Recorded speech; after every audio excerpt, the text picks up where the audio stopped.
Get great deals throughout the store at Safeway. This week at Safeway, get mega packs of bone-in USDA choice beef, New York strip steaks for $5.97 per pound with digital coupon. Limit 2 packages. Plus, Haas avocados are 10 for $10. Member price. Also, this week at Safeway, mix or match 12 packs of 12-ounce cans or 8 packs of 12-ounce bottles of Coca-Cola, Pepsi, 7-Up, or Dr. Pepper are buy 2, get 3 free. Limit 3 free items. Member price plus CRV. Visit Safeway.com or head in store for more deals. Need a winter holiday escape? Forget your cares in Fiji. White sand beaches and scuba diving are calling. Your tropical paradise getaway is just one nonstop Fiji Airways flight away. With round-trip fares starting at $899 from LAX or SFO. Or check out great fares to Australia and New Zealand with seamless connections via Fiji. Book now at FijiAirways.com. From here to happiness, flying direct with Fiji Airways. Welcome, friends, it's the Movie Film Podcast. Movie Film Podcast, enjoy the show. Zachy and Brian are talking about movies. Movie Film Podcast on the radio. Welcome to Movie Film. This is episode 200. My name is Zachy Hassan. I'm here with Brian Hall. Wow. Hi. How's it going? Happy 200 episode. It's kind of great. I was realizing before we sat down to record, this is the longest non-marriage relationship I have been in ever. Either professional or personal. So, you know, I gotta say, if I can give us one little pat on the back, and it's, you know, even just before we hopped on air here, we were talking about, you know, just how full our schedules are between work and, you know, all sorts of other things. But as sometimes inconsistent as it can be, we do always deliver the donuts. And I gotta admit that, like, not even as a compliment, I'm just as an accomplishment. I'm very proud of that. I'm proud that we've put out 200 regular episodes. We have at least 30, I think, commentaries, right? Like, I kind of want to take a step back and just go, wow, we did it. That's hundreds of hours of content. Yeah, and I am not lying when I say this. I have loved every second of it. See, I was going to be like, of those 100, I would stand by like 6. right, 6 of those hours, I feel pretty good about. And then like half of that's your Tommy Lee Jones, you know. Hey y'all, how's everybody doing? Hey y'all, come get me. Come get me. All your impressions are great, but I seriously, 200 episodes in, that is absolutely my favorite one. Come get me. What's funny about that is that it's such a weirdly specific thing that anybody who's listening to that can play out of context. Somebody's like, what's this show that just hit 200 episodes? They'll be like, Tommy Lee Jones never said that. Like, right. There's like so much runway we have to construct to get up to explaining that specific impression. I know. You know, because see, I don't even remember Ad Astra. Ad Astra, yeah. Did you ever watch Ad Astra, by the way? I did. You did? Did we talk about it?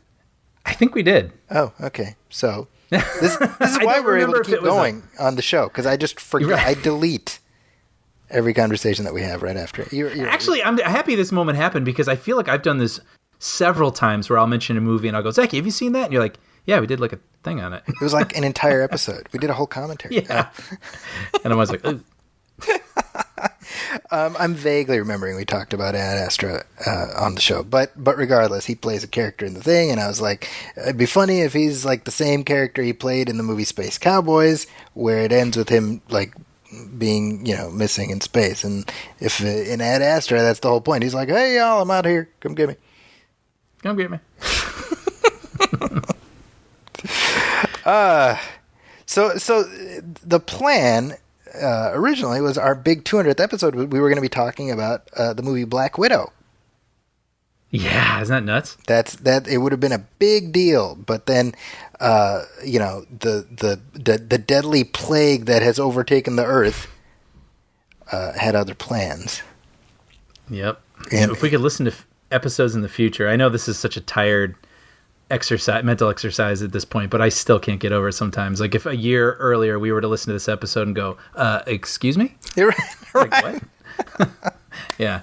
Yeah, but here we sit, still sheltering in place. Unlike other parts of the country, California still is saying, hey, maybe don't go out right now so much. Mm-hmm. Mm-hmm. And Yep. so here we are. We're at a crucial point. I think people are getting restless. People are contemplating what the next steps are, and so it'll be interesting to see what happens as this moves forward. You know what's funny is earlier this week there was like a lawsuit in Wisconsin. I saw that. Yeah. Yeah, the governor who was like, "Hey, we want to shelter in place a little while longer," and the legislature was like, "No, we don't." And so they took it to the Supreme Court, the Wisconsin Supreme Court, and Wisconsin Supreme Court's like, "Nope, no more shelter in place." And like instantly, like before they gavelled out, people were crowded into bars. I know. And I was like, damn, you guys didn't waste any time, did you? You guys really want to get shit-faced. I know. It's out where we are, at least I could speak for Los Angeles County. They went to like the phase 2 sort of step where I guess you'd call it like non-essential. Curbside pickup is now being allowed, so you can go to like a Best Buy or a Macy's or something, but you have to wear a mask outside at all times. And it's like, it's like these incremental steps, you're like, okay, I think this feels, let's try this. But yeah, then you see these other people just throw their masks in the air like graduation caps. And you're like, oh no. What's weird to me, Brian, is how this has become political. I know. Even, yes, I mean, this is not surprising, but on my Facebook wall, you see people truly from all stripes. I'm just seeing people with opinions. I'm like, oh, I did not expect you to feel this way or you to feel that way. Or I'm like, oh, okay. Yeah, it's definitely, everything. It's I think that's what I'm most tired of right now, where everything, including now this show, has become political. Didn't expect that. No, but I mean, like the mask thing is like a perfect example, right? Like, the thing went out a couple weeks ago or relatively recently. Like, when you go out, wear a mask. And I don't know about you, but I was like, oh, okay, right? Like that was my, like, okay, well, that's not ideal, but what do you do, right? Yeah. And like right away, again, it becomes you're impinging on my freedoms thing. And I saw some chucklehead posted a thing on Facebook. It's like, if you wear a mask for too long, you're going to get carbon dioxide poisoning. And I'm like, right. You don't have to put it on when you wake up and take it off when you go to bed, idiot. Right. And even on my walks, like I'll wear it and I get sweaty. Sure. It's not the greatest thing in the world, but it's like, I tend to be around people just where I live. And then when I'm in a place where I'm not, I take it down, take a breather. You don't have to wake up and go to sleep. How many consecutive hours would you have to wear a little fabric thing on your face to get carbon dioxide poisoning? Yeah. And I know now we're going to step on our soapbox, but honestly, it's like, to prevent death. Yes. Like, it's I don't know. When you really take a step back, it's just the smallest concession possible. Yes. I mean, really, truly. And it's just amazing. And the thing that I do want to be sensitive to, truly, is I understand that people are having different emotional experiences being stuck where they are. Some people are in ideal situations and some people are in far from ideal situations. Absolutely. So that I absolutely 100% sympathize with and understand. The financial hardship absolutely is real. Absolutely. And pressing. No question about it. Yes. It's just these sort of smaller concessions that just sort of, when people just can't even be bothered, it's like, when you make the wearing of the mask your literal hill to die on. Right. That I don't understand. I have absolutely no sympathy for that. Yeah, I agree. And this has been our TED Talk. Yeah, and I mean, I don't know if I can just take that even a little further. We've received notes from people who have told us that in all sorts of varying situations, they've listened to this podcast to just escape for a little while. And man, that means so much. And I hope that this episode here even can just be like a little bit of an escape and a relief. And it's just lovely to know that. And we love you guys. I'll say it. We love you guys. Thanks for having stuck with us for this many episodes. Yeah, it means so much. It really is. I mean, the truth of it is, I mean, we've said it before. I mean, we do the show because we enjoy talking to each other, but knowing that there's an audience for this, all this nonsense that we do, you know. And I will say this too. I mean, at this point, it's crazy to think because we're coming up on 8 years now, right? So in the lifespan of podcasts, which, you know, in Neil deGrasse Tyson terms, it's like a million years of cosmic time, you know? It always makes me think of Jordan Peele. Yeah, exactly. Well, actually. Yeah. I mean, we've seen so many podcasts come and go. Yeah, yeah. I mean, there's an actual term called pod fade. Did you know this? No. It's where a podcast just goes away. There's no finale. It just kind of stops showing up in your feed one day, and you're like, oh, it pod faded. And there are a lot of those because, I mean, this is still work. It's not, you know, putting the thing out and do, you know, I mean, you know, because you do a lot of the post production on this. I mean, it's not, you know, there's other things I'm sure you'd rather be doing, you know. Yeah, you know, and I think that's the thing too. I guess, yeah, these are always conversations we have with each other. But I mean, in 200, let's start up the campfire, bring everybody in.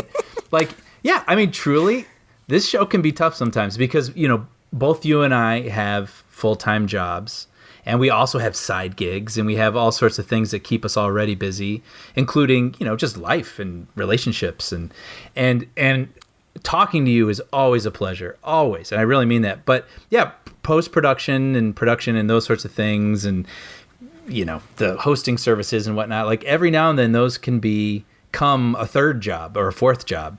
Yes. And I, you know, if I'm being entirely candid, and this will end in a good place, but a lot of times I'll be editing this thing like, well, this is my last episode.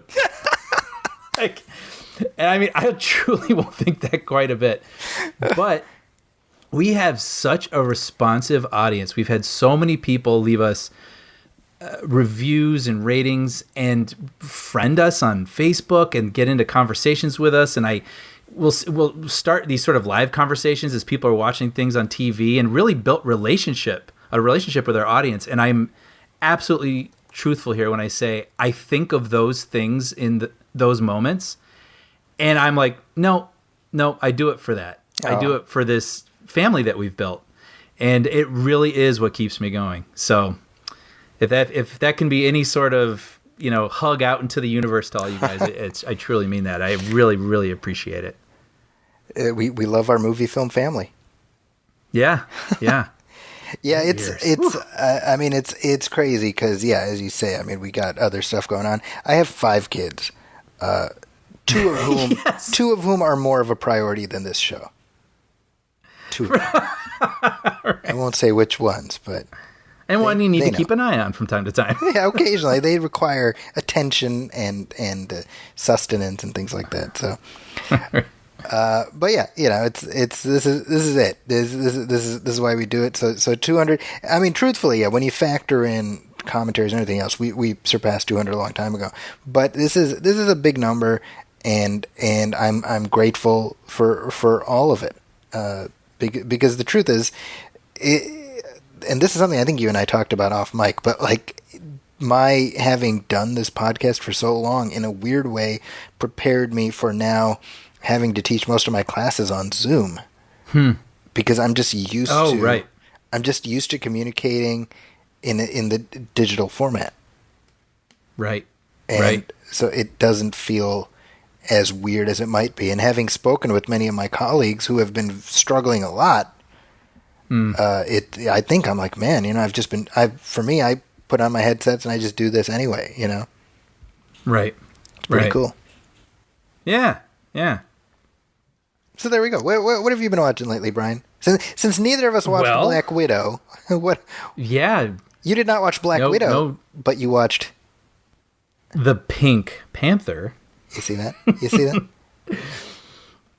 Yeah, my girlfriend and I have been talking. This has been sort of like on our list to go revisit the Pink Panther series, and I think she has more of a relationship with it than I do. Like I think I watched 1 or 2 when I was younger, but I was totally interested to go back to it. And so we've watched 3 of them so far. The first one's actually called The Pink Panther, And for those who don't know, I mean, I'm so used to the cartoon, right? They would be on the Bozo Show or something in the morning, and you'd see a literal Pink Panther on his little adventures. But I mean, the plot of the Pink Panther is basically there's this huge diamond or gem that has a flaw inside of it that is shaped like a pink panther. So that's what the gem is basically referred to as. And it's really sort of a heist movie. It reminded me of, not a heist movie necessarily, but like a cool cat burglar sort of story. And then this bumbling detective, Inspector Clouseau, played by Peter Sellers. Who is very much like a tertiary character in that first movie. I was just going to bring that up. You know, it's funny. It seems that the notion for the first one was to be a movie about cool thieves and this sort of, like bumbling detective who just can't keep up with them. And it's like they didn't anticipate, even down to the ending of the movie, it's like they didn't anticipate that we'd be on the detective side. Yes. Like, it seems they thought we would be with the cool, too cool for school thieves, but I was actually, as I realized things were starting to go their way, I was getting angry. And it's this funny is because David Niven and Robert Wagner. Yes, and I would even wager, I don't know, and maybe this is a well-known fact, but I would wager that the last scene was possibly a reshoot to make us feel like Clouseau wasn't treated as poorly as we thought he was about to be or something. And it's interesting because then when you go into the second film, which is called A Shot in the Dark, which I love. I love A Shot in the Dark. So great. And it is a Inspector Clouseau movie. Yes. Right. It is about him, and it's about the people in his orbit and the people that work with him, and that, and it becomes, and then when we watch the Return of the really is, when you think about it, that's the beginning of the series as many people think of it. Yeah, because then you have, the character Kato, right, which is such a hilarious concept that he has this person who has sort of permission at all times to jump out from anywhere he happens to be and attack him, so he can always be ready. Right. Absolutely cracks me up. And then the Return of the Pink Panther, again, it's like you bring back his boss, his long-suffering boss, I should say, and Kato and all these sorts of people. And so they've been really fun. They're not quite what I expected. And even Pink Panther is such an interesting movie. There's a point in the middle where the movie just stops to have a musical number. Mm-hmm. Yep. Do you remember this? Yes. And the singer, this woman, literally is looking into camera, singing a song, and the camera's following her around. But Clouseau and the players from the film are there, like watching her, but she's looking at us. It was so mesmerizing. Like I was like, I don't know, I can't explain why, but I really like this. It was so surreal. And it just added this layer of cool that I don't even know someone could try and do again, but it just sort of worked. I don't know. They're very interesting. I think people might enjoy them. Have you said you've only gotten a few movies into the series? We're 3 in at this point, yeah. So the Return of the Pink Panther? Return of the Pink Panther, yeah. Okay. So because there's one before that, which is Inspector Clouseau. Which was without Peter Sellers, correct? Correct. Alan Arkin. Right. Which is just super, like, which I cannot picture. No, it's by no means good. Right. And I would not encourage you to watch it. But it's the way the series went on is very interesting because, like, I think they ended up doing like 2 more after Peter Sellers died. Right, and one of those I believe was after his passing, but they used old footage. Correct. Is that right? So there's Trail of the Pink Panther, which that's the one that uses his footage, and it's creepy. It's like Bela Lugosi and Plan 9 from Outer Space, And then the final one is of that original batch was Curse of the Pink Panther, which stars Ted Wass, who is the dad on Blossom. Which is super random. Ted Wass, who, by the way, went to College of DuPage. Really? That is true. Huh. So, in my opinionation, that's pretty damn cool. but actually, that's not true. They did one more. I forgot. They did one more in the early 90s. Oh, what was this? With Roberto Benigni. Really? Well, I'm not saying I want that, but I can picture that. Yeah, he plays It's called Son of the Pink Panther. He plays Clouseau's illegitimate son. Okay.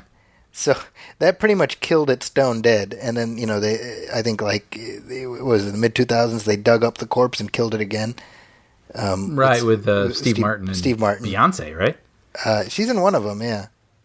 Yeah. They did too. I have a feeling we'll check those out. I don't know. I'm not super precious about the series per se. Like, I'm willing to see Steve Martin's interpretation of it, but whether or not it works, we'll see. He was fine. He was fine. I thought Steve Martin.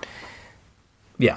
I think. I mean, obviously, I love him. The Herbert Lom character in one of because they made two with Steve Martin. In one of them, it's Kevin Kline. The other one is John Cleese. Oh, okay. Okay. And you can imagine the boss who wants to murder him. Yeah, exactly. Like, literally. That's what I love about these movies too, is they're kind of dark. Yes.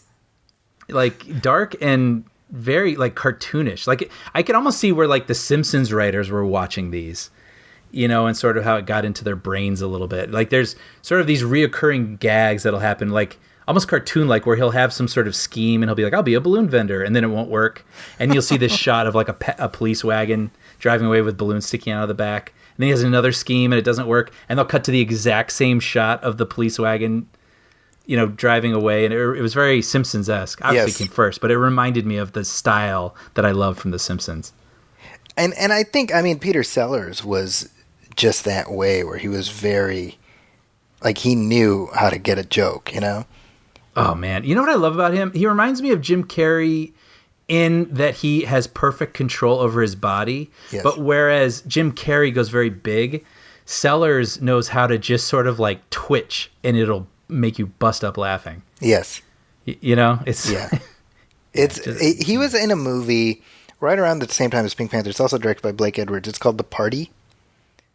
Okay, I don't know. And he plays an Indian background actor in Hollywood movies. Okay. Okay, and his name is Hrundig Bakshi. Okay. And he is invited to a Hollywood party. Uh-huh. And so the entire movie is just Get great deals throughout the store at Safeway. This week at Safeway, get mega packs of bone-in USDA choice beef New York strip steaks for $5.97 per pound with digital coupon. Limit 2 packages. Plus, Haas avocados are 10 for $10. Member price. Also, this week at Safeway, mix or match 12 packs of 12-ounce cans or 8 packs of 12-ounce bottles of Coca-Cola, Pepsi, 7-Up, or Dr. Pepper are buy 2, get 3 free. Limit 3 free items. Member price plus CRV. Visit Safeway.com or head in store for more deals. Need a winter holiday escape? Forget your cares in Fiji. White sand beaches and scuba diving are calling. Your tropical paradise getaway is just one nonstop Fiji Airways flight away. With round-trip fares starting at $899 from LAX or SFO. Or check out great fares to Australia and New Zealand with seamless connections via Fiji. Book now at FijiAirways.com. From here to happiness, flying direct with Fiji Airways. Peter Sellers in brownface, just bumbling through this Hollywood party as an Indian. Oh, man. So, can you imagine that movie existing in 2020? No. So it's this very bizarre artifact that I have to say is very funny. Right, sure. And his portrayal of this Indian person is... it's not Fisher Stevens, you know what I mean? In Short Circuit. Oh, how do you mean? It's not. What is it? It's hard to explain, he doesn't play it as a pure stereotype. It's truly hard to explain, but when you watch it, you're like, I believe he's playing this character. He's like an Indian Clouseau. He's just bumbling and an idiot, but he's not. You know what I mean? Yeah. Interesting. It's the movie could not exist today, no doubt. But my understanding is that Peter Sellers spent time in India as a kid. Oh, interesting. He and so you see there's a weird kind of reality to the way he plays that. Right. Possibly basing a character off people that he's known or interacted with versus, like you say, repeating a stereotyped sort of caricature or something. Yeah, exactly. Like he spent some time in India to the extent that he imbues some reality to this really farcical situation. So I would say if you ever get a chance, I'd be curious to hear your thoughts on that movie. But okay, yeah, I'm totally in like a Peter Sellers kick at the moment, and I also have never seen Being There, and that's one that I'm looking forward to checking out. Have you seen Strangelove? Yes. Okay. So there's one at least you can. Yeah. Well, what else, man? Well, I watched a show that might not have existed had it not been for our current situation, and that is Josh Gad's Reunited Apart series on YouTube, which is basically he has taken the casts and like the filmmakers from The Goonies and Back to the Future and reunited them on Zoom, essentially. And it's like a 30-minute reunion show. Yeah. So have you watched either of these? I watched parts of both. Okay. Yeah, I gotta say it's really cool. Like it's a really great idea. They don't really hit hard, like they don't go in depth per se, but at the same time, I know, especially Back to the Future. I mean, you and I we read up on these things. Like we know that movie backwards and forwards and whatnot. So I think it's meant for a kind of general audience. But there is just truly for both shows, nothing like seeing these casts now all these years later interacting with one another again. I mean, you even get like Richard Donner, on the first one. Steven Spielberg's on the first one, which amazingly. And, and then Back to the Future, of course. I mean, I literally got chills when he had Michael J. Fox and Christopher Lloyd do some of their line readings together again, and hearing Michael J. Fox do his like Doc, and Marty, it was just thrilling, But Robert Zemeckis, Bob Gale, even Alan Silvestri, Huey Lewis was on it, which was great. Yeah. I mean, my top line thoughts on it were it's totally worth checking out if you're a fan of those movies. I think the Goonies one, for some reason, felt a little more substantial to me, and I can't even explain exactly why.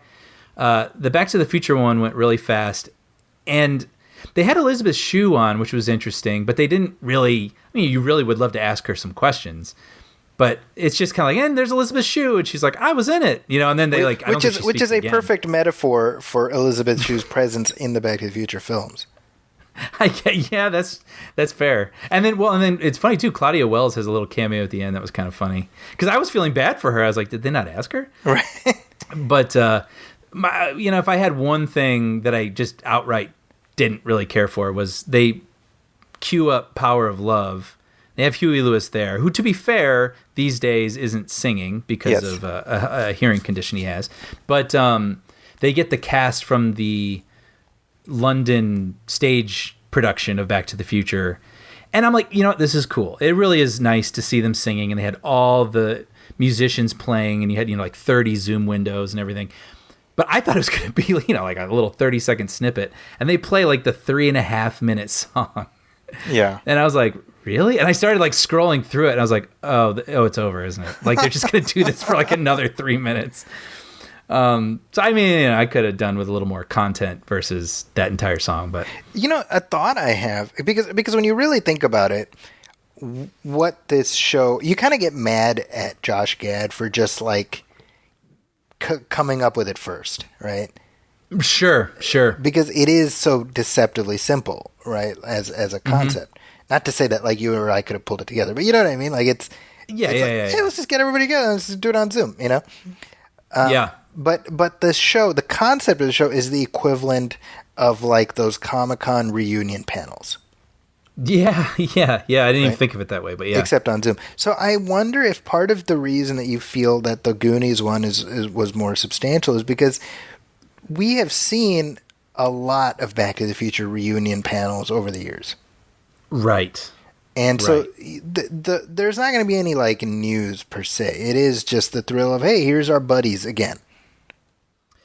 You know what? That's a good point. And also, excuse me, like I was saying, with these certain movies, you and I like dig, like those Star Wars making of Rinsler books, you know, and I have like the Back to the Future one that's really, really great for anyone who, you know, wants to learn more and see tons of behind the scene photos and just loves digging in that stuff. Yeah. And it comes to a point though where there's just the stories they're going to tell. And you've already heard them like 20 times. Exactly. That's exactly right. Yeah. Yeah. And like, for instance, I worked at Paramount on the Paramount lot for a while, and they had a screening of Raiders of the Lost Ark, and Harrison Ford and Steven Spielberg were going to present it. And I was like, I don't care what happens that day. I'm going there. You know, I mean, that's a whole longer story. But anyway, I went there, and it's funny because sure enough, there they are. I mean, these two icons. I'm in the same room with them. I mean, it's something I will never forget. And it's funny because then they start telling the story about, well, see, we had this whole choreographed thing with the guy with the sword. And I was like, oh, we're just going to hear these stories. You know what I mean? However, hearing it from them in person is absolutely amazing. But you just, yeah, as a big fan of these sorts of things, you start to realize that there's basically like 3 or 4 stories that they're just going to keep telling. Yeah, and when you think about it, for those actors or the creators, those stories are like Freebird. Yes, yeah, yes. Right? That's totally yes. That's a good way of putting it. So with the Goonies one, I mean, I think you know, you don't expect Steven Spielberg to poke his head in. That was a really, really cool surprise. Yeah. Yeah.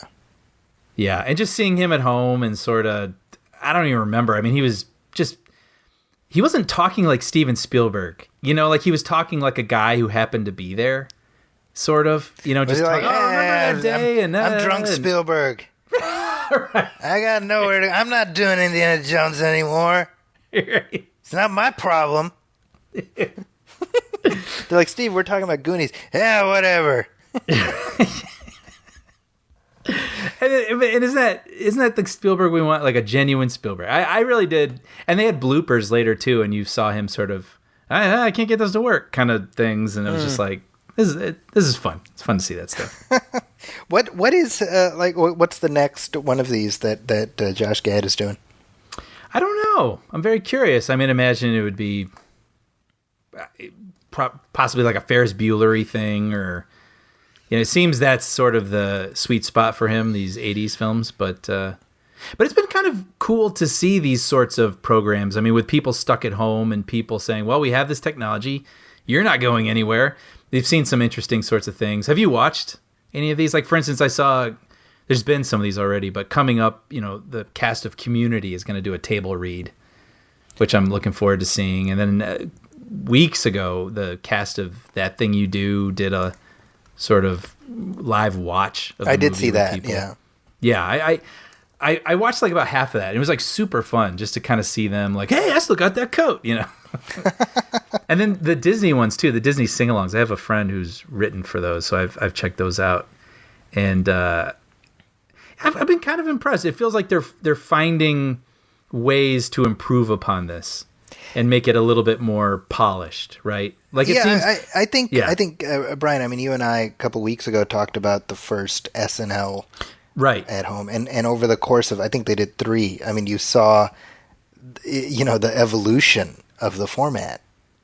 Absolutely. I mean, the first one did feel like them with their phones pretending like they were interacting. And then I didn't catch all of it, but the last one I saw sort of like a, what am I trying to say? Like it didn't have a script or anything. It was like all visuals and music, and it was what they were dreaming of. And they saw themselves in Times Square around people again. And it was really impressive what they were able, all things considered, what they were able to accomplish. Yeah, I mean, the amount of post-production you're able to put into essentially webcam, you know? Yeah. I didn't see the all of it, but I watched some of the Parks and Recreation episode. Right. And I love that they were like, let's do an actual episode, because I think the plan was like a table read. Okay. But essentially, and forgive me, I forget the creator's name, but he was like, let's just do an episode. And they got everybody on board, and friggin' like Chris Pratt and Paul Rudd and all these people. Like, I mean, it's pretty cool. Yeah, and I saw that one too, and they got pretty clever with like making it fit within the format, right? Where they are all on video calls with one another. and in reasonable locations that would make sense for where they would be. And I don't know. I'm curious what I saw. Some even TV shows like that CBS show All Rise, and they're like a courtroom drama, but they're figuring out how to do it through video conferencing as well and make it suit the story. And I don't know. I mean, come fall, I don't know what's going to fill up the schedule. It's going to be weird. I was speaking of like having to jury rig a lot of these episodes together. I was reading about how the season finale of The Blacklist. Right. Is going to be like half animated. Yeah, I saw that. I'm like, all right. Like it's weird because like in decades to come, you know, these episodes will be these little markers in time. Where you have to contextualize it, you know? Yeah. Like, why is this a cartoon? Oh, well, you see, son, because, you know. Yeah. You have to get out the history book. Whew, here you go. You see it said here, you know, because all history books will be covered with dust. Covered in dust, yeah. Radioactive dust, I'm assuming. Right. Well, I've been going back in time a little bit, Brian. Okay. I've been taking advantage of pandemic time to watch ER. Whoa. ER. How? Okay. I want to hear all about this, actually. That was a humongous show in the 90s. It's, you know, we say this a lot, but you just can't understand today what a massive show that was. That was a phenomenon. Absolutely. Yeah. It really was. So amazing. My wife and I are the same age. She'd never watched ER, ever. Okay. Right. And so we happened to be just sitting there downstairs, and I was just like channel surfing, and there was an episode, there was like a rerun on, and I watched like the last 20 minutes of it or whatever, and she kind of got sucked in, and this is like season like 9, episode 13 or something like that, you know, and I was like, you know, they have the whole series on Hulu. Why don't we just like watch it? And that was like, I want to say like 2 weeks ago, and we're already halfway through the second season. Oh, wow. Nice. Right? So we've been blazing through it. And what's amazing to me is, I mean, I haven't watched the show in a long time. It was so good from the jump. Really? It really was. And I mean, it just pulls you in. And you're really like, you know, the TV landscape is littered with doctor shows, but I'm just like, you know, there's just something about this that's uniquely this. Yeah, that was the only doctor show I ever watched. Sure. Like, followed. Yeah. And just because it was such a big thing in the moment, and I remember genuinely enjoying it. So I was curious. Yeah, sometimes you watch a show and it only really worked in the moment, but you're saying these are relatively timeless. Like, I mean, the storytelling. It is, and it's funny too, because I mean, last time we talked about The Last Dance and sort of reliving our own Chicago childhood, and obviously ER is set in Chicago. Big chunks of it were filmed in Chicago. And it's been cool to watch, and occasionally if my kids are watching, I'll be like, oh, see, like where they're walking right there, I used to go there, like when I went to school, I walked right by there. And you know, there's one scene where you have Anthony Edwards, he's at Union Station and he's racing down the stairs to catch the train. I'm like, I have been down those stairs, I've run down that platform, I've been, you know, I'm literally like I would go down there and there's a McDonald's right there, you can see, and like there's people in front of like the big McDonald's signs. You can't see it, but you can see the like the yellow of the McDonald's. I'm like, see, that's the McDonald's. I used to eat at that McDonald's, you know? It's so cool. And so it's kind of a neat thing to just be able to share with the kids and stuff. And it gets me like nostalgic about Chicago, which I'm always happy to do, you know? But the other thing is like George friggin' Clooney, man. Yep. I mean, that was he'd been around, but that was his absolute breakout. I mean, from episode 1, you're like, oh, this guy's a star. Really? It's like, oh, yeah, no, he is for sure a star. Like, you know? Yeah. And it's weird how, I mean, despite the fact that he really does end up becoming a center of gravity, like everyone in that first batch of episodes is really strong. And ER was not a show I necessarily watched regularly, but I always like kept up with it. You know, so I would sort of dip in. And so it's been fun to really just take it all in as it goes. And man, especially these days, like now more than ever, we realize how heroic doctors are, you know? So there's just something nice about that. Like, hey, it's like competent medical professionals are doing the thing they care It's nice, you know? Yeah, and interestingly enough, I mean, that was originally supposed to be a movie, right? Between Michael Crichton and Steven Spielberg, and then they decided, hey, let's make this a TV show. Yeah, and you know, the nice thing there is Spielberg got to put his name on the show, and essentially after the first season, he had nothing to do with the series at all. Oh, man. Except to cash the checks for, 14 seasons. Yeah. Apparently the one lasting contribution he made is in the very first episode. You have a character played by Juliana Margulies, right? The nurse Carol Hathaway, and she was actually she attempted suicide in the pilot, and she was supposed to die. And Spielberg was like, I think you should keep her alive because she's got good chemistry with the other actors, and so they did that. And you think about it, like, that seemingly arbitrary decision, essentially allowed Juliana Margulies to never stop working. Right? Because she went from ER to this to that. I mean, she is a star. Yeah. And it's because Steven Spielberg's like, hey, you should keep her alive. That's amazing. That reminds me of that recent story where they were talking about Rise of Skywalker, and he was watching a screening of it, and at the end of the movie, he's like, hey, whatever happened to that Babu Frick guy? And so then they're like, yeah, right away. And then they basically added that shot at the end where he's like, hello, I'm right here. Steven Spielberg, he wields massive power. Yeah. You know what I remember about that show when I think of VR? Oh, sorry, I just remember Eric LaSalle's character. I was going, Carter. You know what's funny? I said that to my wife just last night. Really? I was like, I haven't seen it literally since the 90s, and that's what I remember. Just Eric LaSalle always being mad. Yes. Yeah, particularly at Noah Wyle.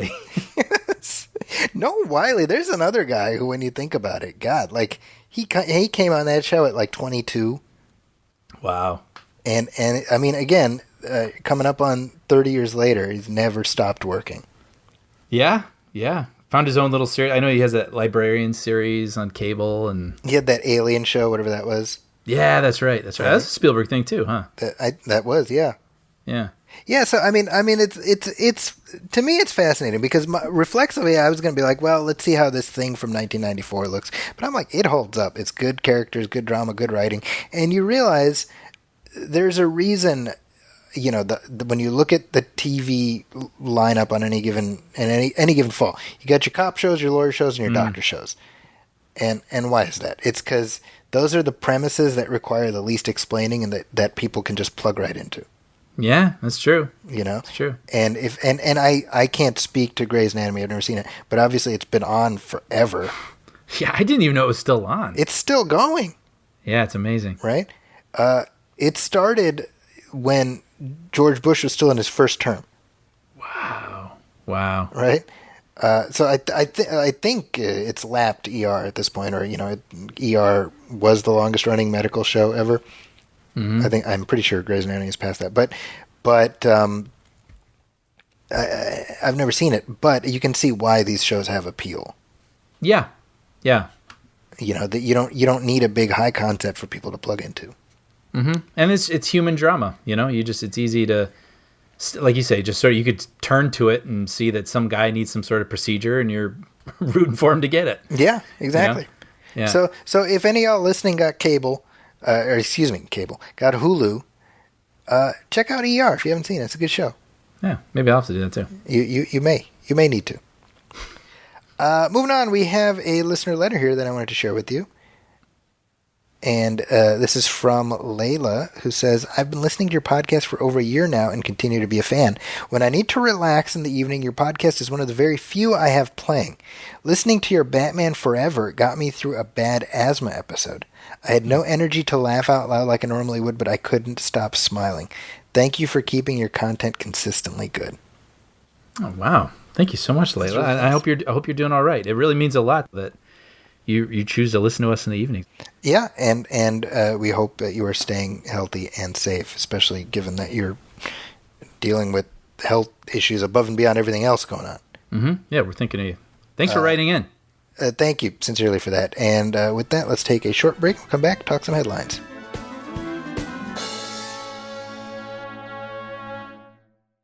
Get great deals throughout the store at Safeway. This week at Safeway, get mega packs of bone-in USDA choice beef New York strip steaks for $5.97 per pound with digital coupon. Limit 2 packages. Plus, Haas avocados are 10 for $10. Member price. Also, this week at Safeway, mix or match 12 packs of 12-ounce cans or 8 packs of 12-ounce bottles of Coca-Cola, Pepsi, 7-Up, or Dr. Pepper are buy 2, get 3 free. Limit 3 free items. Member price plus CRV. Visit Safeway.com or head in store for more deals.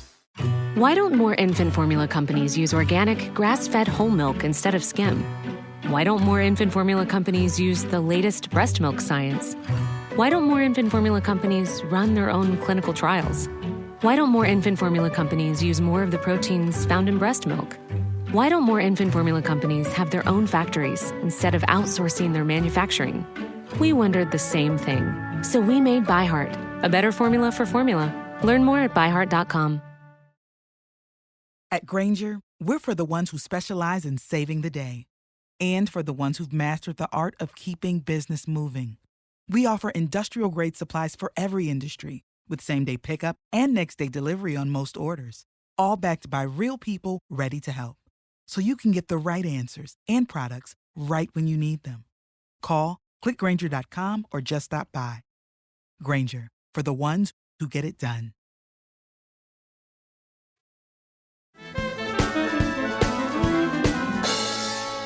And we're back, and we got some headlines to discuss, Brian. Yes, we do. Amazingly, there's still stuff going on in Hollywood, despite the fact that there's nothing really going on. I don't know. It's a weird time.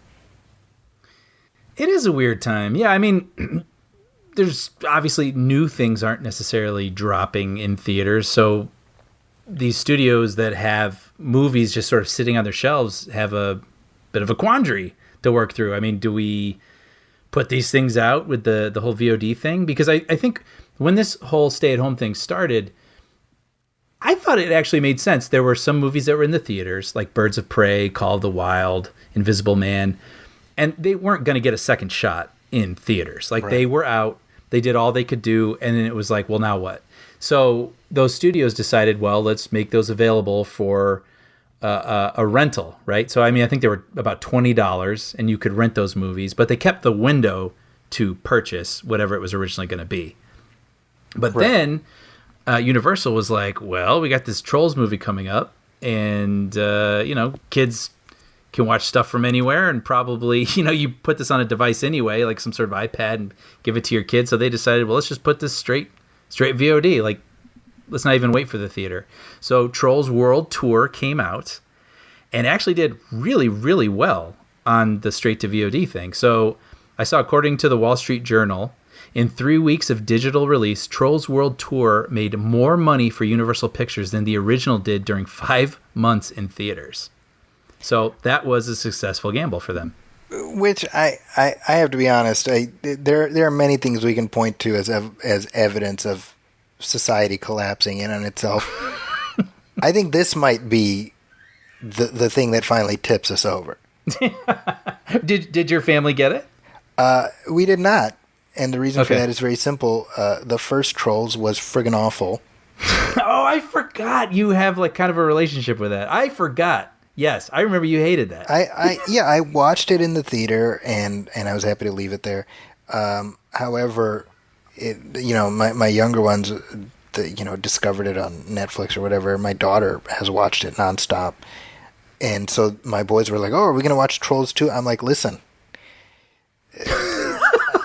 the only circumstance in which your parental units watch Trolls 2 is if I am dead and your next father purchase it for you. That's the only way that happens." Right. So that's a no. That's a hard pass from me. Okay. Yeah. I have absolutely zero interest. So the fact that it did as well as it did, let's be clear. I mean, the movie could be amazing. I have no idea. I mean, the response seems to be, it's fine, whatever. It is what it is. Yeah. But it's $20 desperation dollars. Yeah. I mean, there's nothing else. Yeah. Right. This is the equivalent of in the golden age of cinema when people would crowd into the theater to watch, a film of a train driving towards the camera. That's it. Right, that's what early movies were, because initially it was, hey, it's a guy walking down the street, and people, and then it's like, no, hold on, this one has a train coming at the camera. Wow, that's this. Oh wow, okay, all right. I wasn't prepared for this. Yeah, okay. This is train coming towards the camera. Well, it's either this or guy walking down the street. Right. So, I wasn't prepared for Trolls v. Zaki. that was the first one. Now it's Zaki v. Trolls. Now I punch back. That's right. So it's not terribly surprising that the movie did as well as it did. I do find it amusing that Universal was like, all right, well, then here we go. We're off to the race. Everything's going to be VOD now. Right. I mean, they essentially put out some sort of statement saying that they were going to now consider possible, I'm paraphrasing, but like out-of-the-box release sorts of things, case by case, I believe, to be fair to them. But then the movie theater chains were like, nuh-uh. Yeah. And, I honestly understand both sides. Oh, absolutely. I think theaters are absolutely feeling threatened right now because they are literally just, there's like a foot on their neck right now. There's nothing they can do about it. And so that is a frightening prospect, and they were already struggling to begin with. And then you have, the people who produce the content that you need saying like, well, maybe some of these other options are attractive as well, or more attractive. And so I understand feeling threatened by that. But to be fair, in a time where things are uncertain, these producers of content also have to figure out what they can do, So, I mean, my hope, and this is my sort of little Pollyanna sort of, whatever. I'm sure both of them would like, come on, guys, just talk it out, guys. Come on. Or a little bit. It's like, well, let's see where we end up. Like I don't want theaters to go anywhere. Obviously, like I love going to the theater. That's one of my absolute favorite things to do. I don't want that to stop. But I do realize during this weird time, people need to try new things. And then hopefully once the train starts moving again, which is, we've been told it's going to take a while. Like the world's going to be very different for a long time. But we've got to figure out how to support each other here. And I hope they can do that down the line. But it was interesting seeing this friction here. It's a little scary because there's been a lot of talk about the death of theaters. But Brian, here's the thing. AMC comes out and they're like, fine, if you guys do this, Universal, we're not releasing any Universal films, right? Right. And Universal gets to hit back and say, okay, so you don't want Fast and Furious 9 and you don't want Transformers 4? Sure, get the F out of here, right? Yeah. It's a completely toothless threat. Yes. And this, if anything, what's going to happen is the current scenario is going to escalate what's been happening for, the past 2 years, 3 years, the sorting. Mm-hmm. Where the big mammoth movies are people are packing into those, and the smaller, lower key stuff is finding expression via VOD. Mm-hmm. And I think that's going to continue. But I don't think there was any stopping that. Yes. Yeah. Which is a bummer. It is we won't a bummer. Get movies like A Few Good Men, in theaters, and then everyone's saying you can't handle the truth for 20 years. Those will be things on Netflix, and you'll be like, did you see that? And you'll be like, oh, I mean to. I don't know. I got to get through Great British Bake Off first. ER. Yeah. Yeah, I mean, perfect example is right now there is this movie Capone. Yeah. Right, and it's directed by Josh Trank, who famously had a meltdown with Fantastic Four, and this is going to be his big comeback, right? Mm-hmm. It's supposed to come out, and also famously lost, one of the first people to lose a Star Wars movie. That's his first of many, so really, yes. He's part of an illustrious list. But this movie was going to be like part of this big comeback narrative, and by all accounts, it's fine. It seems like the reviews are generally positive, but it's available on VOD now in the absence of a theatrical release, which was supposed to happen Like, okay, let's just put it on VOD. But who's really talking about it, Yeah. right? Yeah. I mean, there's sort of like a dull roar of discussion on film Twitter or whatever, but there's nothing that's really breaking through. And it seems to feature a conversation-worthy performance by Tom Hardy. Mm-hmm. Which, had this movie been released theatrically, I think you'd be getting more of that. It'd be on more people's radars. Yeah. And so that's just a shame. Like, I know that were we in normal times, we would have talked about Capone this episode, for example. Likely, yeah. You know, either I having seen it or both of us having seen it. Mm-hmm. And it's so yes, VOD adds convenience, but convenience adds a sense of like, well, I'll get to it if I get to it. Mm-hmm. Mm-hmm. Right? And that is a shame. Yeah. You know, and I wonder, as we've been in the stay-at-home thing, you know, I've mentioned that my friends and I have been revisiting these movies, you know, on the Netflix Party app, and like, you know, the Back to the Futures and the Ferris Bueller's and things like that. And then Josh Gad, you know, talking about these movies. And I think through the 90s even, there's certain, you know, stick pin movies and whatnot. But I don't know. Are we going to sort of lose that? Yes. Yes, we are. Yeah. Like the movie that everyone knows the quote from, you know, like even like The Fugitive, I Don't Care, which I know people don't do that very much as you and I do. Yes. But in the 90s, everyone knew what that was. And I just wonder if we're going to lose a little bit of that ubiquity from some of these things, just by nature of everything just being so spread out over so many things that this person doesn't own, that person does, right? Yeah. Yeah. It's, I mean, think about, forget television, forget film, look at television. When you had 3 or 4 networks that everyone had access to, that allowed for sort of a collective cultural appropriation of catchphrases and characters, right? Who Shot JR? Perfect example, right? Yep. And Who Shot Mr. Burns? Yeah, right. Right. Whereas now, this show is on this streaming service. Mm-hmm. This show is on that, you know, and so on any, you know, any given TV show, even a network show, out of every 10 people, how many people watch it? Mm-hmm. Right? I mean, what network shows have that kind of cultural ubiquity? Yeah. Hard to think. Now you carry that forward. Look at stuff on streaming. You know, oh well, I don't have that service. I can't watch that. Mm-hmm. You know what I mean? Yeah. So on the one hand, yeah, it is kind of sad in that this is just something that you and I have grown up with. Yeah. Yeah. It's just what we know. That's what we know. The idea of pop culture being mass culture. Mm-hmm. You know, maybe it's just the nature of these things that, well, that's not the way things work. And it's not a question of, oh, people are missing out because, well, it's not something that they know of to have taken away from them.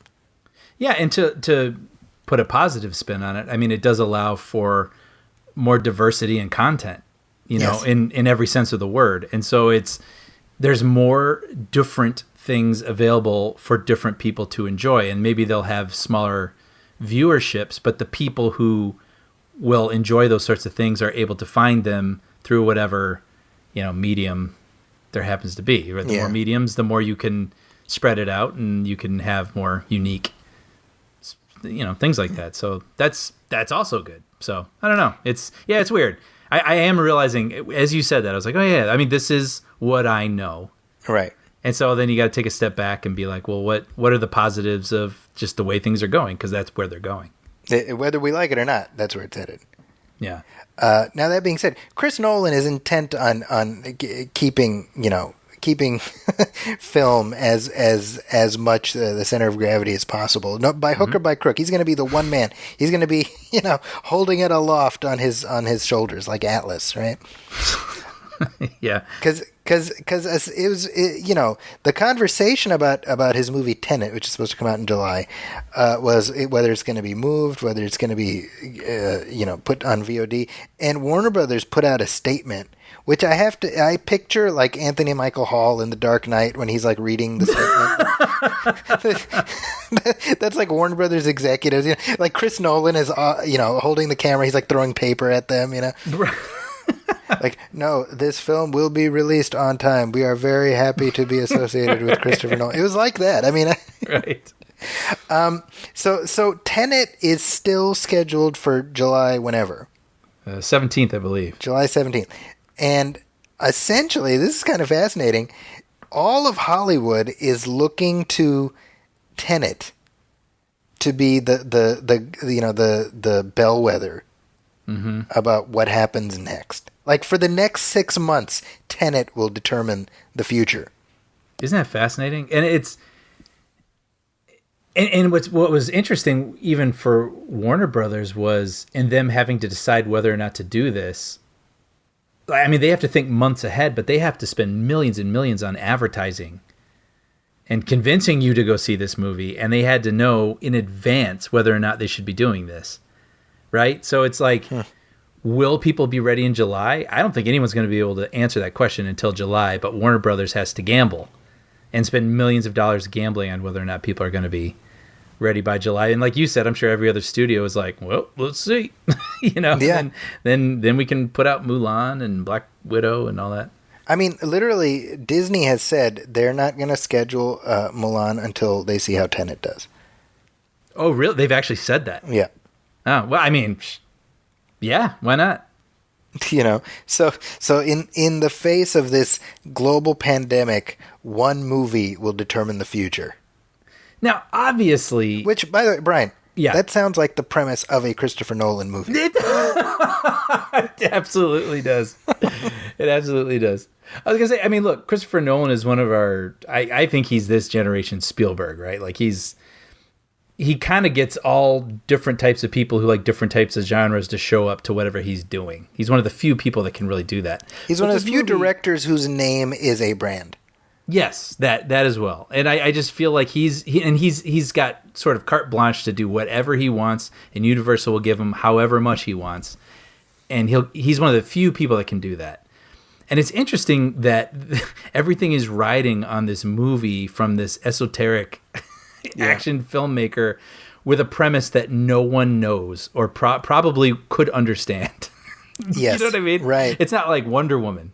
That's right. It almost feels like that could be the one that really could possibly get just that many more people out of the house. That's a good point. Like, I wonder what the calculation is. Where is Warner Brothers willing to take a gamble on Tenet? Mm-hmm. Because maybe they know that Tenet is the kind of movie that, let's say it doesn't perform in the theaters because people are scared, it'll still do well when it is, like, they'll make that money back in the long run.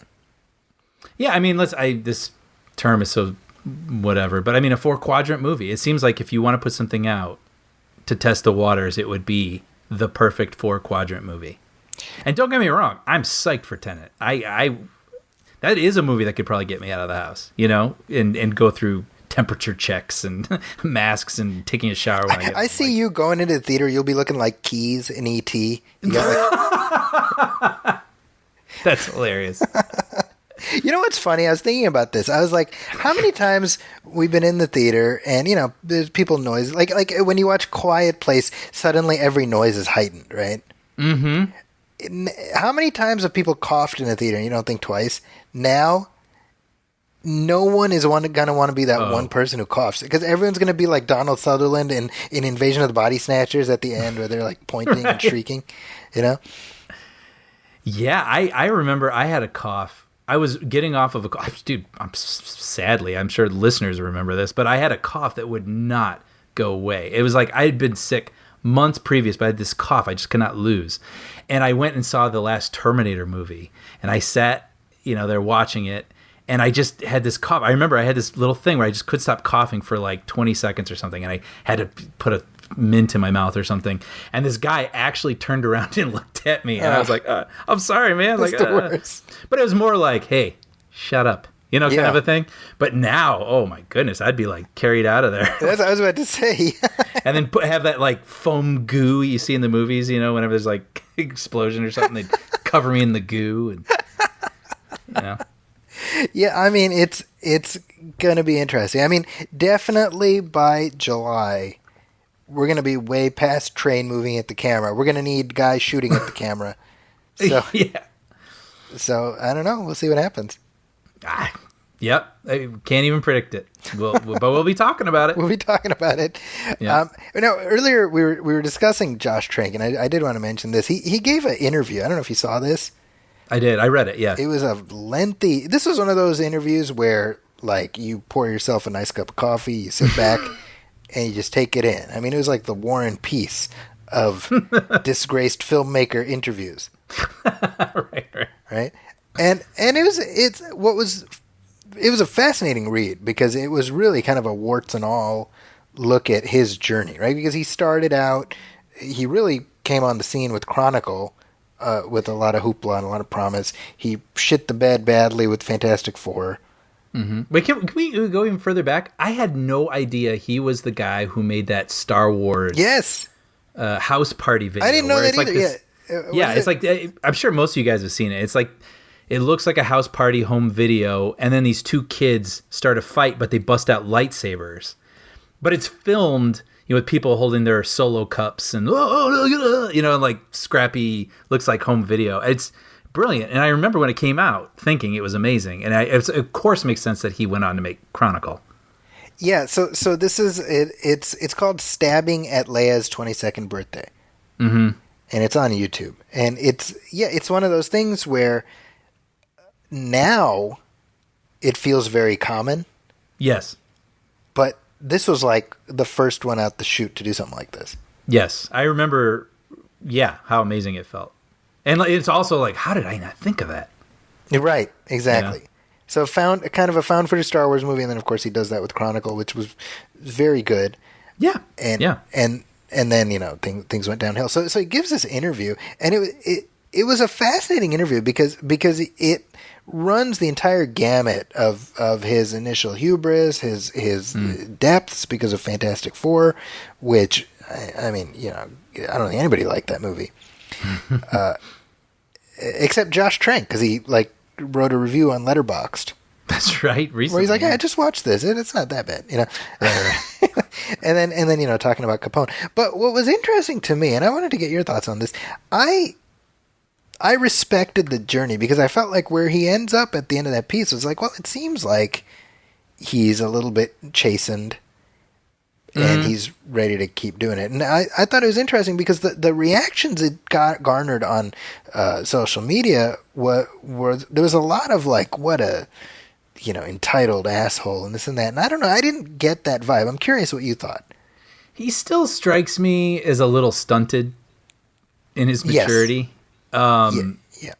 I think he does recognize what happened to him, but I don't know. I really don't know. Who could say, right? But I remember when that Letterboxd review came out, the first thing that came to my mind was like, oh, he wants to work again. Like, I got to come out and do something and be a little cheeky and like sort of a mea culpa of kinds, and you know what I mean? Like, I don't know. But it does seem that he has taken stock and he's weighing it and he's trying to figure out how he can work with people, whereas that's something it seemed like he wasn't much interested in earlier. Yeah, I guess for me it's like, are we allowed to move past our worst moment? Mm-hmm. Mm-hmm. Right. And the sense of like, oh, this guy, he does this, he screwed up so badly, why does he get another chance? Mm-hmm. And I'm like, well, I mean, he worked his way up to this, and it's not, I mean, you know what I mean? It's not like he got a studio to sign on or whatever. He wrote the script. He did the work. to get this thing made. And it's not, this isn't a Star Wars movie. Right. And then people can decide Yes. whether or not they want to invest in him and work with him and whatnot. And then we can decide if we're interested in what he's doing. Yeah, it's sort of a window into all of this to me. In the article, he talks about making the Fantastic Four film, and specifically his co-writer, who was a huge Fantastic Four fan, was like, "Oh, let's bring in this from the comic books and this and that." And he was like, "No, I don't want any of that. I want it to be like this idea I got in my head." And I read that, and I'm like, "Well, then just don't make Fantastic Four." Right? Like, I mean, if you want to divest yourself of everything that people associate with that, then just like make your own thing, Yeah. But the fact that he's actually cognizant of that is something, and maybe it's an obvious thing. But I'm friends on social media with Zach Stentz, who's been a guest on Nostalgia Theater multiple times, and he and his partner wrote a draft of Fantastic Four, the 2015 version, which was basically rejected almost in its entirety, right? And so Zach Stentz made that comment on social media, and Josh Trank responds and he says, "That's my fault. Your script was really good, and I just didn't have the maturity to see it."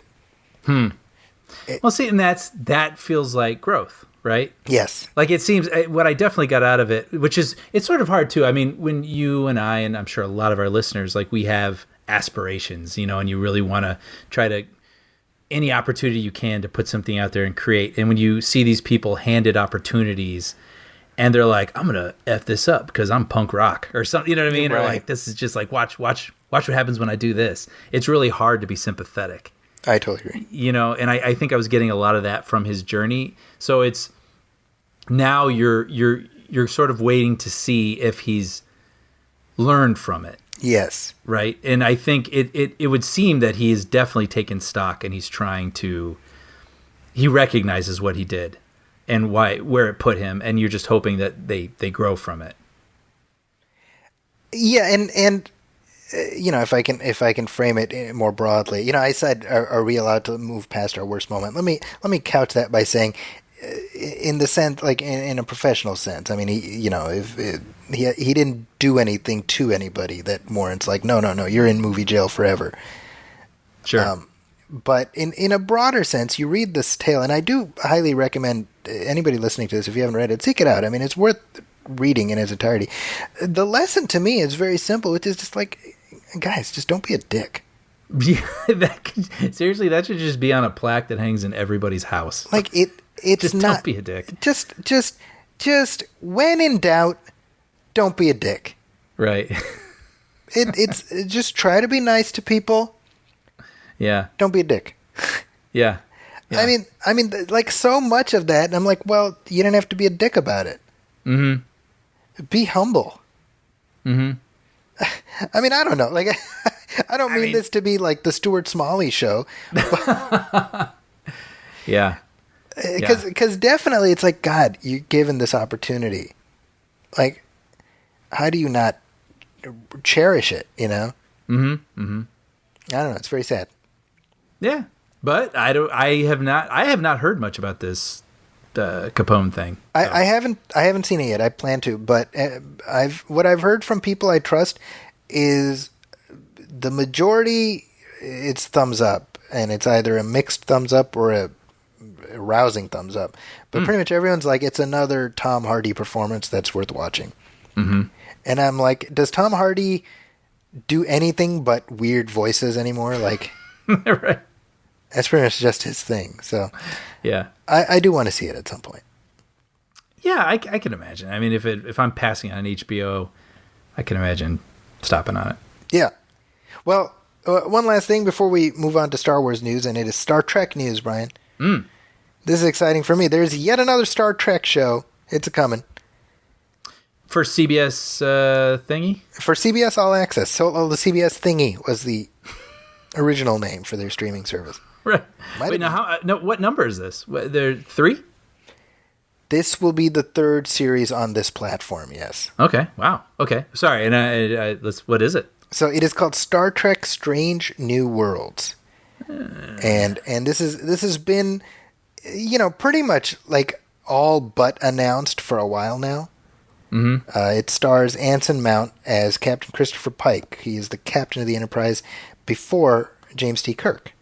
Oh, okay. Oh, So- right. So who is he's played in the Abrams films by Bruce Greenwood. So this character was introduced on Star Trek Discovery, and it's actually amazing because the reaction to the character and the milieu and everything was entirely organic, where like it feels like this show is the culmination of just fans being like, you have to do this show. Sure. So you have Anson Mount as Captain Pike. You have Rebecca Romaine as With Lucky Land Slots, you can get lucky just about anywhere. Dearly beloved, we are gathered here today to... Has anyone seen the bride and groom? Sorry, we're here. We were getting lucky in the limo and we lost track of time. No, Lucky Land Casino, with cash prizes that add up quicker than a guest registry. In that case, I pronounce you lucky. Play for free at LuckyLandSlots.com. Daily bonuses are waiting. No purchase necessary. Void where prohibited by law. 18+. Terms and conditions apply. See website for details. Okay, round two. Name something that's not boring. A laundry? Ooh, a book club. Computer solitaire, huh? Sorry, we were looking for Chumba Casino.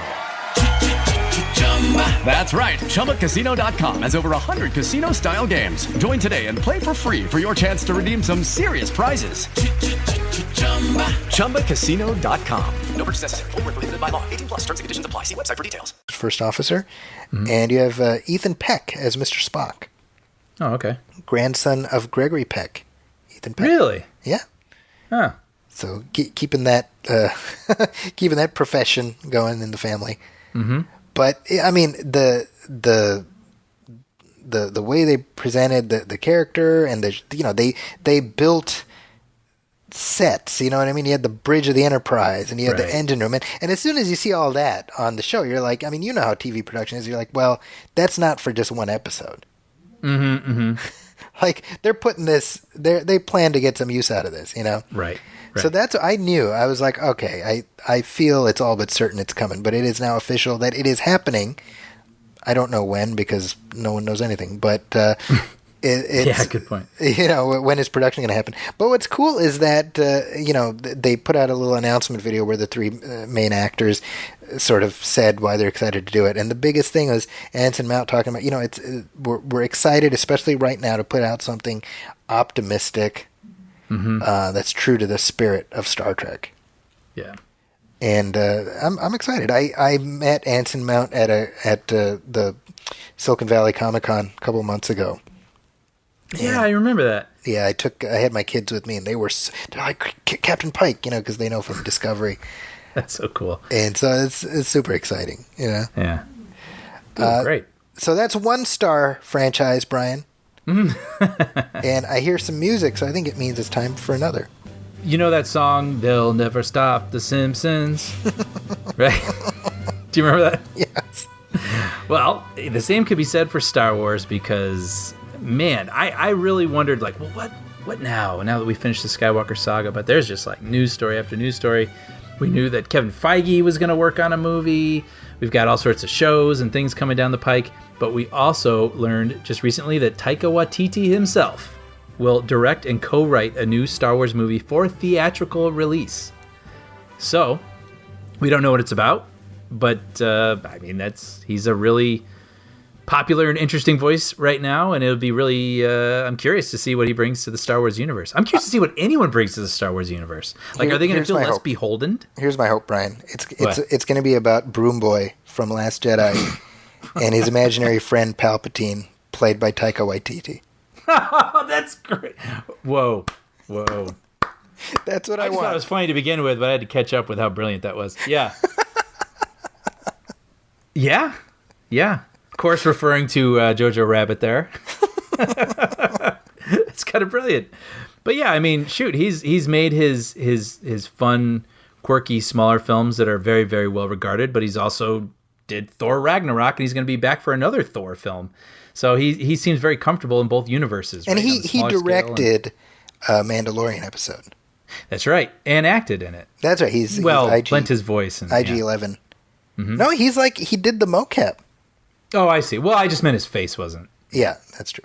The Andy Serkis would have slapped me for that comment. You bastard. So that's cool. I'm excited. I mean, I really hope, I don't know when it's going to happen, but I'm into it. I mean, at this point, I am excited for this, but I'm also tired of Star Wars announcements that just end up going nowhere. Right? Because I feel like that's happened a lot at this point. Yeah. I mean, some of these things tend to fall apart.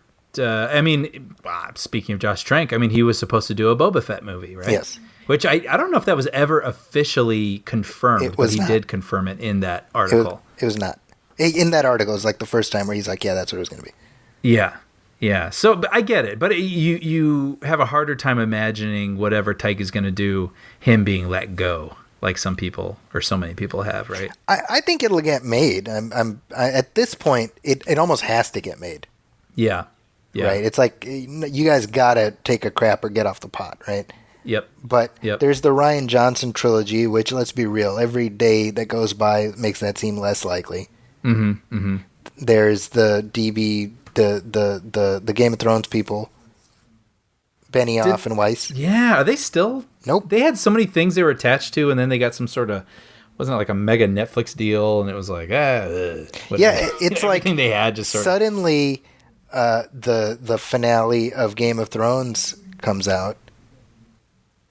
And it was like everyone just assumed that it would be amazing. Mm-hmm. And then it was basically like the car that Homer Simpson designed. Yes. Right? And then everybody at once is like, you know what? We're good. No, we're good. Yeah. Yeah. And then Netflix was like, don't. Because Yeah. they just given him like $500 million or something. Right. Yeah. So there's that. And then I'm sure there's other ones that I'm forgetting about. Me too. Yeah. And I possibly because I'm forgetting, like Disney Plus has a handful of series that are coming. Yes. At some point. But yeah, what else? So, and then speaking of Boba Fett, sounds like he's going to be making an appearance on The Mandalorian. Yeah, played by Tamura Morrison. Yeah, which is pretty cool and kind of surprising. I mean, Baby Yoda was such a secret, right?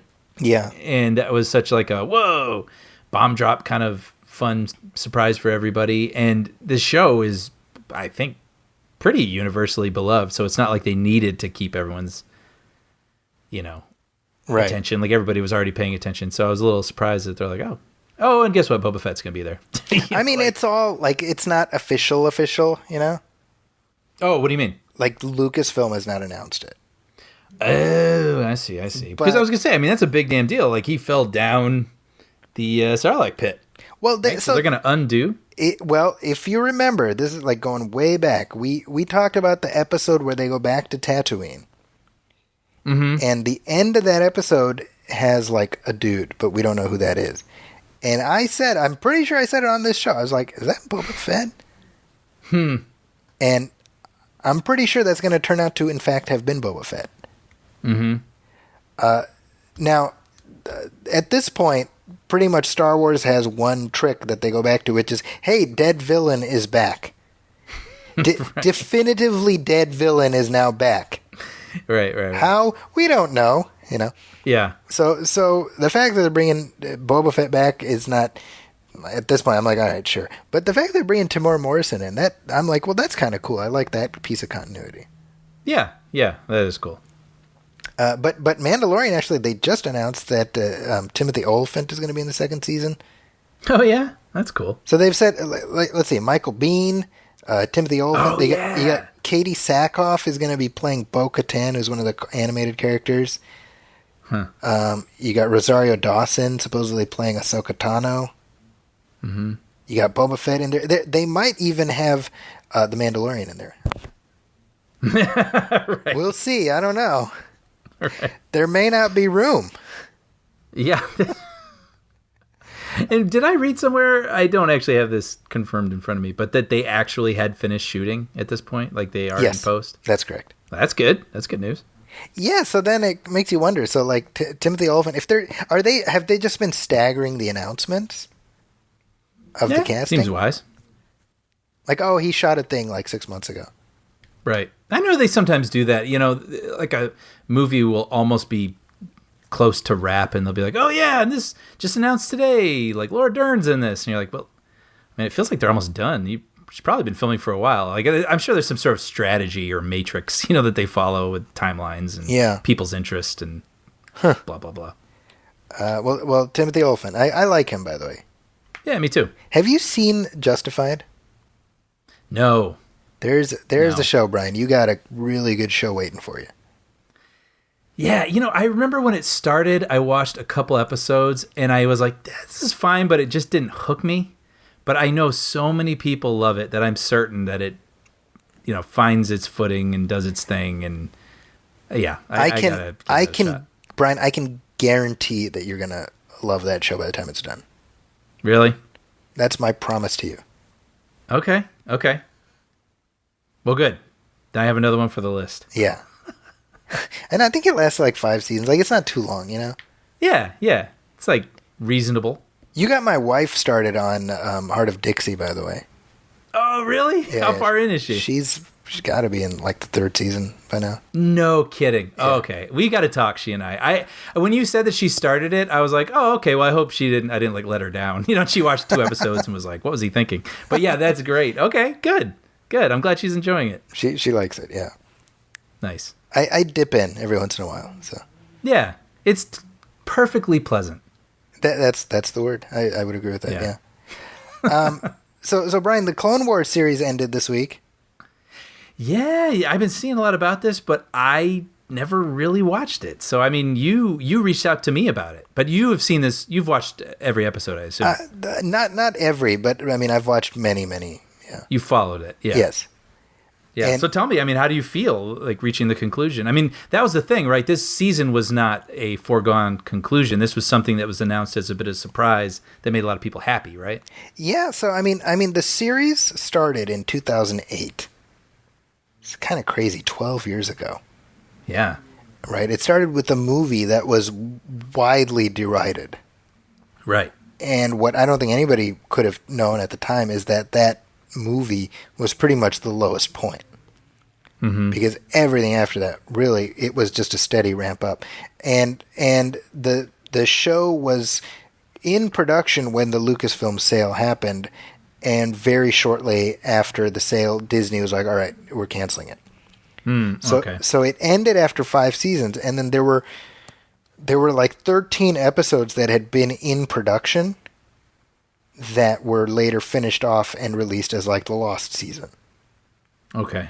And then, like, you know, when Disney Plus is announced, they're like, oh, by the way, we're going to bring back the Clone Wars and finish it. Huh. Right? And so, again, you're talking 12 years from stem to stern. Wow, that's amazing. So it's kind of like MASH, where it spans a war that only lasted this much time, but the show itself. Right. So they just released the final, when Disney Plus launched, they had The Mandalorian, and when Mandalorian ended, they started doing Clone Wars. I think it was the beginning of this year, and I haven't watched most of this new season, but I did want to watch the final 4 episodes because I was like, oh, they tie in with Revenge of the Sith, and I want to see how the movie and the animated show line up. And so I watched them, and then I texted you. I was like, I think you should watch these 4 episodes. Mm-hmm. Now, I've talked about the show on this podcast enough times. You know how I feel about it, but you had not watched the show at all. No. So I didn't really know the characters, and also the characters seem to have a relationship with the clones. Yes. Like the clone soldiers, and some of the clone soldiers seem to have their own sort of distinctions or personalities. And so I kind of jumped, I mean, it wasn't difficult, but I jumped in and was sort of like, oh, okay, so this is a way that they've kind of, have these relationships and whatever. And it was interesting. Yeah. Like jumping in, watching a side conversation, so to speak, as Revenge of the Sith is playing out somewhere else. And my first impression of it actually was I was just blown away at the visuals. I mean, they start with this battle, and I mean, it sounded and looked like Star Wars. It was really, really cool and impressive. And it was interesting too. I mean, I won't get into spoilers or anything because I'm sure some people are still going to check it out. But just seeing that Anakin has this relationship with this person that I've never seen before. Right. So I was like, oh, well, that's kind of fascinating. And then, of course, those are the emotions that are at play as Anakin's going through his journey. Right. Yeah. And so we're seeing it through the eyes of someone that I don't know. So I wasn't able to plug into it in a way that I'm sure people who have watched the entire series would have, but I was interested in it, if that makes sense. Yeah, no, absolutely. Yeah. What'd you think? I mean, it was really like, I just thought it was a very clever thing to do because I did not expect that the end of the show would land past the end of Revenge of the Sith, if that makes sense. I just assumed, well, it'll end where Revenge of the Sith starts, Right. So to tie in the specific emotional beats in the film, which you and I know very well. With Lucky Land Slots, you can get lucky just about anywhere. Dearly beloved, we are gathered here today to... Has anyone seen the bride and groom? Sorry, we're here. We were getting lucky in the limo and we lost track of time. No, Lucky Land Casino, with cash prizes that add up quicker than a guest registry. In that case, I pronounce you lucky. Play for free at LuckyLandSlots.com. Daily bonuses are waiting. No purchase necessary. Void where prohibited by law. 18+. Terms and conditions apply. See website for details. And have him reinterpreted through, like you said, through Ahsoka Tano's eyes, and making her really in hindsight we realize the main character of this series. I think it's great, and I the character has grown. Where I remember when the show started, I was like, come on, you're gonna give Anakin a Padawan? It's this dumb kid, like that's lame, And so she grew on me in a way I didn't expect. And I have picked up on that she is kind of a fan favorite. Yeah, I mean, she I think it just organically it's grown, and that's what's cool, Obviously, the fact that she doesn't exist in the films is like, that can be a blind spot, but it also, to me, it kind of works where, well, if you watch the films with the Clone Wars series, then you don't really feel her absence in the films, if that makes sense. Whereas if you just watch the films, then you're not going to miss her. And that's tricky. Like, how do you do that? But they somehow manage it. I think the closing moments of this episode were like some of the best Star Wars storytelling I've ever seen, where it's no dialogue and yet pregnant with emotion, Yep. I also think, this is something that I saw on social media as people were discussing these episodes, but I also see it with my kids. It was, we've talked about before, like you and I, our relationship to the original trilogy is something very specific. And no other Star Wars is going to make us feel exactly like those movies, right? Right. So, remember when we watched Rogue One the first time, and as it starts ending up where Star Wars starts, there's a little bit of, oh my God, this is the thing I know, They're doing the thing I know, right? That's how kids were talking. The grown-ups now who grew up with the prequels were talking about this when it started to plug into Revenge of the Sith. Yeah, that's cool. Right? Yeah. I saw my kids were doing that. Like, really? No. Oh my God. They're doing that, Really? That's awesome. That's the thing, Yeah. And at that point I was like, see, I get this. I can appreciate all of this because I think Clone Wars is just some very solid, good Star Wars storytelling, but it means something entirely different to the people who fully grew up with those movies. Yeah. And that's what's great. Yeah. I mean, that's the thing. I think you and I are of a generation where those three were the only thing for the longest time. So not only did they mean so much to us, but we're like, no, that's what it is, and everything else feels like an addition, right? Yeah. And so it's like for people who have been grown up with more, it's like the additions are more easily welcomed by those audiences, I think. And That's so exactly right. I'm trying to catch up with that, and I think I have, honestly. It took me a while, but I think I've kind of caught up to that notion of that's what this is now. And that's pretty cool. And not all of it's going to, it never could. I'm never going to connect with it like I did with the other ones, but like, hey, bring it on. I like this universe. So a couple interesting little tidbits I thought you might find interesting. At one point, there is a lightsaber duel between Darth Maul and Ahsoka Tano. Mm-hmm. So that duel was actually motion captured. Oh, I thought it was really well done. Yeah, and not only that, it was Ray Park performing Darth Maul. Oh, that's cool. Good for that guy. Right?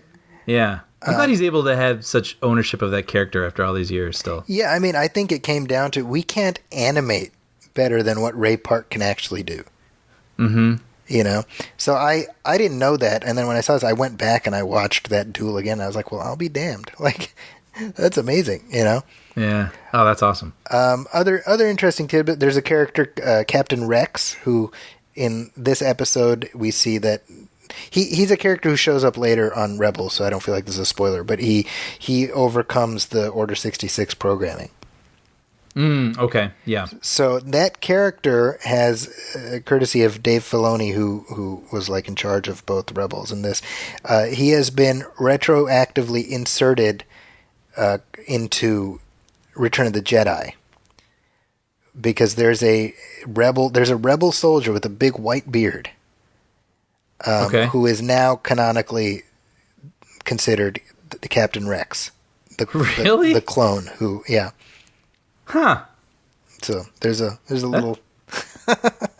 That's funny. All right, that's cool. I think it's just cool how that they can do stuff like that with this continuity. They can just go back and forth and be like, yeah, we're doing this now, and I'm like, yeah, that's the fun of it, Yeah. Hey, well, I hope that guy is still around and he can go to conventions. Yeah, exactly. I played The other thing is I don't know what comes next as far as Star Wars animation, but as I mentioned earlier, they are carrying Star Wars animation characters into live action. So Bo-Katan, who is a Mandalorian character played by Katie Sackhoff, she's voiced by her in the show, so she's going to play her in The Mandalorian. Okay. And then Rosario Dawson has all but confirmed that she's playing Ahsoka in The Mandalorian. Mm-hmm. For the next Star Wars animated show, I've said this before, well, we're never going to get the original trilogy characters in live action again. Let's do this now, finally. I am here for it. You got 30 years of story that has not been told. Yeah. Right? I have a feeling that's an animated series you would watch. Oh, man, absolutely. So I hope that happens, but, we'll see. Yeah. So I think that's it for Star Wars news, right? Yeah, I think so.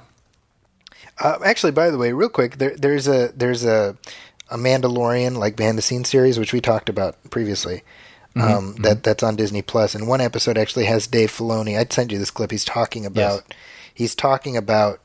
Qui-Gon Jinn and how important Qui-Gon Jinn is to everything. Mm-hmm. And it was a great, really insightful piece of commentary.